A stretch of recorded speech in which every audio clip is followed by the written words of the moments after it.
quels sont les exercices qui vont le plus t'aider à éliminer les graisses facilement? La réponse n'est pas aussi simple qu'il n'y paraît. Tu vas voir qu'il ne suffit pas de choisir les exercices qui brûlent le plus de calories par minute. Il y a d'autres facteurs qui entrent en jeu, et c'est ce que je te propose de découvrir dans la vidéo d'aujourd'hui. Je te fais mon classement des 13 exercices les plus utilisés, et tu risques d'avoir des surprises. On commence avec... Les sprints. Ok, go les sprints.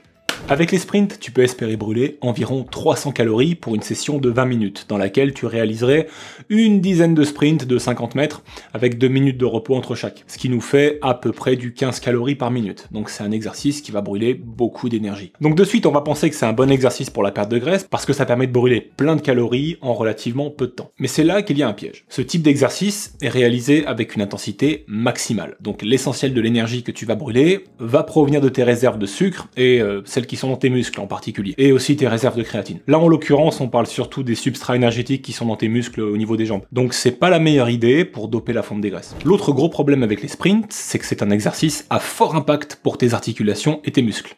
Ça met beaucoup de pression sur les chevilles, les genoux et le dos, donc c'est à éviter à tout prix si tu as beaucoup de poids à perdre et que tu es lourd. Tu vas juste te flinguer. En plus, c'est un exercice sur lequel on va pas passer beaucoup de temps à proprement parler et dans l'absolu. Parce que, c'est justement très intense. Mais même si tu es déjà quelqu'un qui a une bonne condition physique, avec un peu de gras par-ci par-là, ça reste quand même un exercice assez peu efficace. Déjà parce que ça crame les jambes, donc ça va dégrader ta récupération si à côté tu fais des exercices de musculation pour les jambes, type squat, etc. Donc concilier musculation des jambes à la salle, en plus des sprints, là c'est déambulateur obligatoire.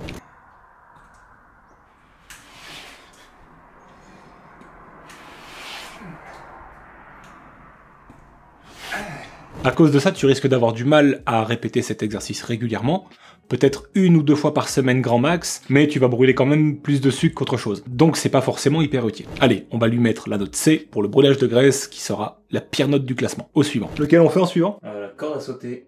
Ok. La corde à sauter. La corde à sauter, c'est aussi un exercice qui brûle beaucoup d'énergie. À un rythme modéré, on peut espérer environ brûler 590 calories par heure. Donc ça nous fait à peu près 10 calories par minute.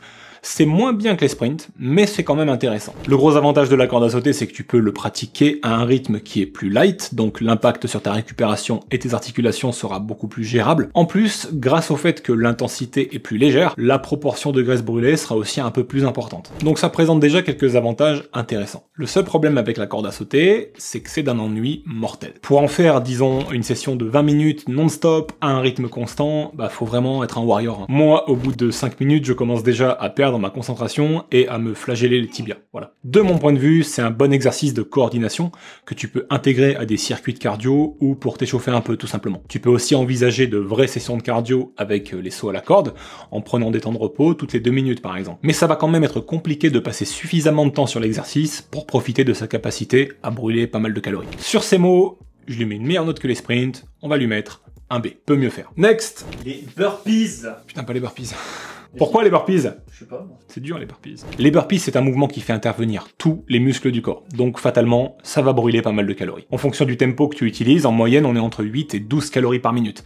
Ça dépend de notre poids et de la vitesse à laquelle on réalise l'exercice.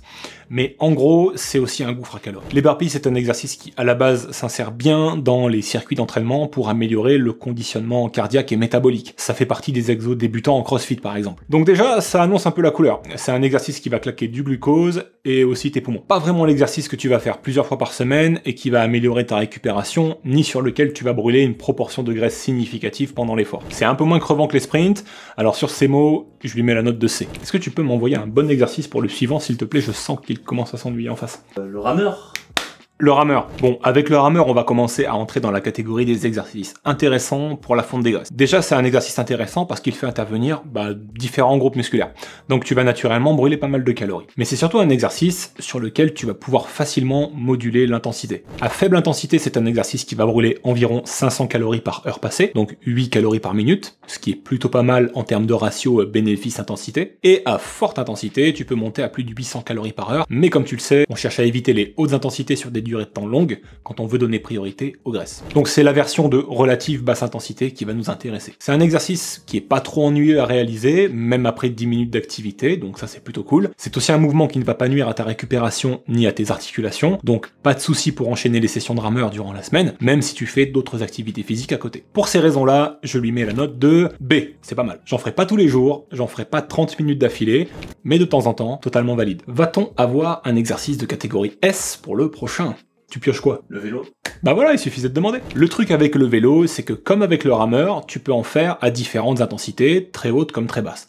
Tu peux donc passer d'environ 5 calories par minute avec du vélo à 14-15 km par heure, ce qui est pas énorme, à 16 calories par heure si tu vas à 30 km heure et que tu te donnes à fond. Tu vois, ça dépend des intensités. La raison pour laquelle je mets une note de S sur le vélo pour la fonte des graisses, c'est que justement, tu peux le réaliser facilement à basse intensité, et parce que tu peux aussi utiliser cette activité pour allier l'utile et l'utile. Cela peut être un bon mode de déplacement pour les petits trajets, aller au travail, rendre visite à un ami ou à de la famille s'ils habitent pas trop loin. Donc ça permet de faire des choses utiles sans vraiment avoir besoin de prendre le temps de faire ton cardio. Là, c'est déjà intégré dans ton mode de vie et ton quotidien, donc c'est parfait. Par exemple, 20 minutes de vélo le matin pour aller bosser et 20 minutes le soir pour rentrer jour après jour, ben c'est des tonnes de calories brûlées si tu raisonnes à l'échelle d'un mois ou même d'une année tout entière. Et tant qu'on y est, je vais aussi ajouter la marche dans cette catégorie S, pour les mêmes raisons qu'avec le vélo. Mais cassez-vous! Puisque c'est une activité qui n'est pas vraiment une activité cardio à proprement parler, mais c'est une activité de basse intensité, qui n'a pas d'impact négatif sur la récup musculaire ni sur les articulations, et que c'est une activité qui peut se réaliser en faisant d'autres choses, c'est-à-dire sans nécessité de temps supplémentaire dans la journée. Et ça enlève un gros frein psychologique déjà, au fait de se mettre en mouvement et d'aller faire des activités. Par exemple, via mes activités professionnelles, je passe en moyenne entre 20 et 30 minutes par jour au téléphone. Alors j'ai décidé d'utiliser ce temps pour marcher quasi systématiquement. Si je sais que l'appel va durer un moment, j'enfile mes chaussures et je vais marcher pendant le call, en extérieur. Et si je sais que ça va pas durer plus de 10 minutes, je fais des va-et-vient dans la maison. Alors ouais, je sais, j'ai l'air très con, mais ça marche plutôt bien, puisque en 30 minutes au total sur la journée, tu peux faire 3 ou 4 000 pas sans y consacrer aucun temps supplémentaire. Donc il n'y a pas de risque de pas le faire ou de choper la flemme. Et même si la marche ne représente que quelques 4 ou 5 calories par minute, avec juste 30 minutes par jour au téléphone plus 30 minutes durant ma pause du midi, eh ben c'est déjà 200 calories supplémentaires qui s'envolent durant la journée. Donc en fait, la clé avec la perte de poids via tes activités physiques, c'est souvent plus une question de combien de temps tu vas pouvoir consacrer à la dite activité, sur une période de plusieurs mois, plutôt que de chercher à brûler un maximum de calories sur une seule session. Et justement, les 3 prochains exercices, c'est des gouffres à calories qui vont pas forcément t'aider à brûler des graisses et que beaucoup de gens font dans les salles de sport, pour cet objectif-là. Mais c'est moi qui dois donner les exos, non? Je fais ce que je veux. On commence par l'assaut bike.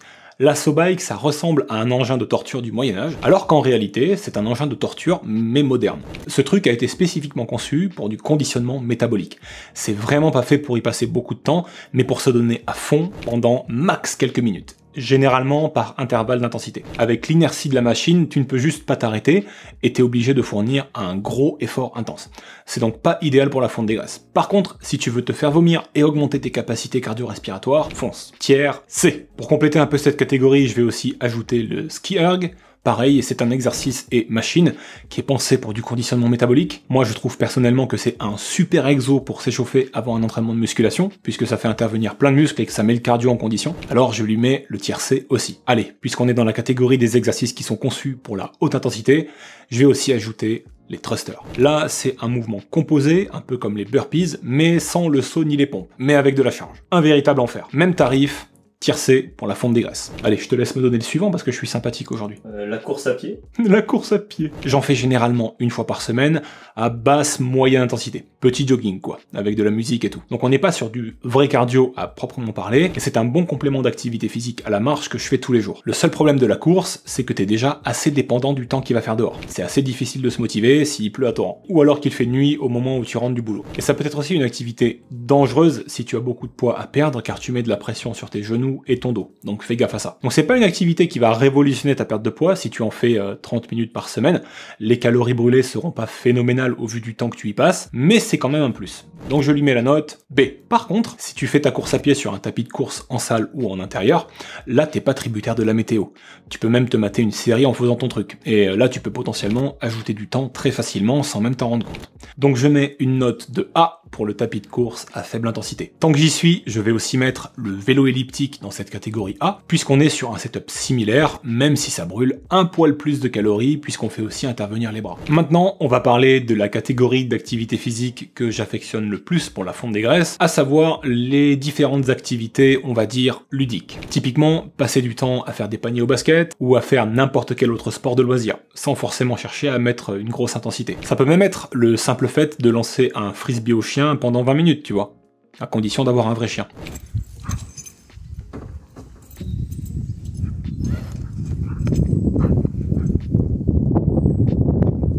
Toutes ces activités-là, je les mets dans la catégorie S. Elles permettent d'allier l'utile et l'agréable. On va souvent y passer plus de temps que ce qu'on avait prévu à la base. C'est pas trop intense, donc les graisses sont suffisamment mises à contribution, et ça n'a pas d'impact réel sur la faim, sur les fringales, parce qu'on ne vide pas les réserves énergétiques musculaires. Pas réellement d'impact négatif non plus sur la récup, donc c'est banger. D'ailleurs, si t'es quelqu'un qui est rebuté à l'idée de faire du cardio, trouve-toi une activité physique comme ça, qui crame des calories et que tu peux faire régulièrement parce que t'aimes la faire. C'est un vrai remède contre la fainéantise.